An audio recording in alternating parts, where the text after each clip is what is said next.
Honors Algebra 2, here we are with Melissa's rocket ship problem. We have a special guest speaker. Or no, now she's shy. Do you have a message for us? Yeah. Hi, smart people. Mr. Veranek is awesome. And this Saturday, you should come watch the sectional swim team at Lake Forest. All right, thank you, Sarah. All right, now, let's start working on the problem that we did in class. Okay, so, again, we talked about, see you later. We talked about the fact that this will be standard form. So, standard form is D is equal to AT squared plus BT plus C. Again, that's from the notes from before, where D is in kilometers and it's the height, T is the time from firing the rockets. So you can set up a system of equation by plugging in the points. So for example, when T is 1, we have 425 for the height. So I can say A times 1 squared plus B times 1 plus C is equal to 425. Alright, and then I can use T2 and 356. So when I plug that point in, I have 2 squared plus B times 2 plus C, and I have equal to 356. And finally, I can do the third point, which is 3 and 290, 293. And then we can set it up as an inverse matrix problem. Okay, so it's A plus B plus C equals 425. Hi, Mr. Rennick. Bye, guys. 4A plus 2B plus C is equal to 356, and 9A plus 3B plus C is equal to 293. Now you can come up with your matrix of A, which are the coefficients of 1, 1, 1 for the ABC on top, 4, 2, 1, and 9, 3, 1. Then we have the ABC, our variables, and that's equal to our B matrix, which is 425, 356, and 293. So now you can do A inverse B in your calculator, and you should get 378 with a negative, negative 78, and 500. So this is just review from doing inverse matrices, but the setup is using standard form of a quadratic. And so our find a particular equation expressing D in terms of T. That means we want D equals in terms of T. So we have 3T squared minus 78T plus 500. Now once you get this equation, this is pretty much what you're going to use for the rest of the problem. Now we've done problems where I give you the equation and then you just answer questions. Well, in this one you had to come up with the equation first and now we answer. But now this is the same. So find the D-intercept. Well, the D-intercept is when T is equal to 0.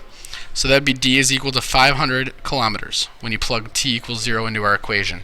What does that represent in the real world? That is the distance from Mars when Melissa decided to fire the rockets and start slowing down. So distance from Mars when Melissa fired the rockets first. Okay, so that is what we have there. And then it says according to the equation, where will Melissa be when T equals 15 and 16? Does this tell you she's pulling away from Mars or still approaching? Well, if you plug in T is equal to 15 into the equation, and you can do this many different ways. You can graph it. You can use y-vars. You can use value on the graph, or you can look at your table, or you can just plug it in. Okay.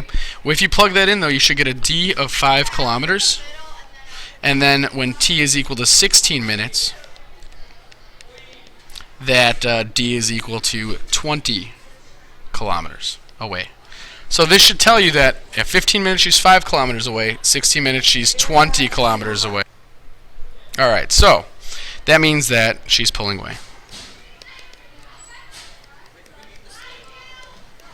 And again, most of you guys saw this video in class anyway, so this is only if you were not here.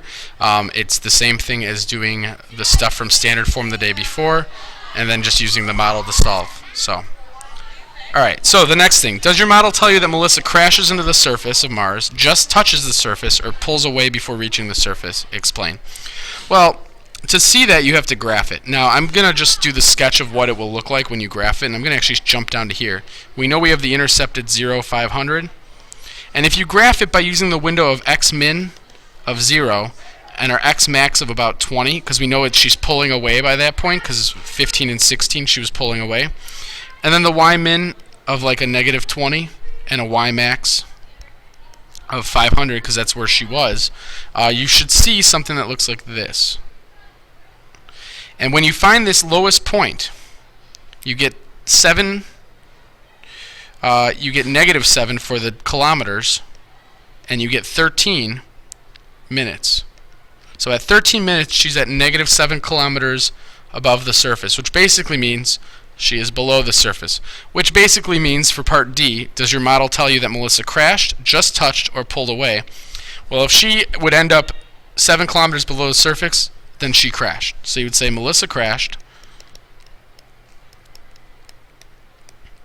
And you would explain, because at t equals 13 minutes, she's at negative 7 kilometers, which is below the surface.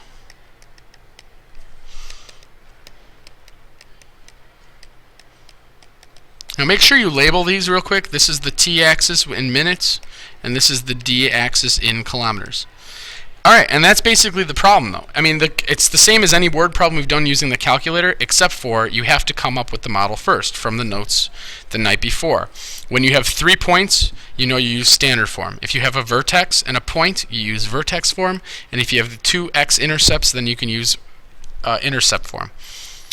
So tonight, what you can do is try working on worksheet 6, and then tomorrow in class we're going to bring it all together before the quiz on Wednesday, if you're watching this in 2012. And that is all. Don't worry, Melissa will come back. She is not gone for good. She will be back. All right? So I will see you guys in class tomorrow.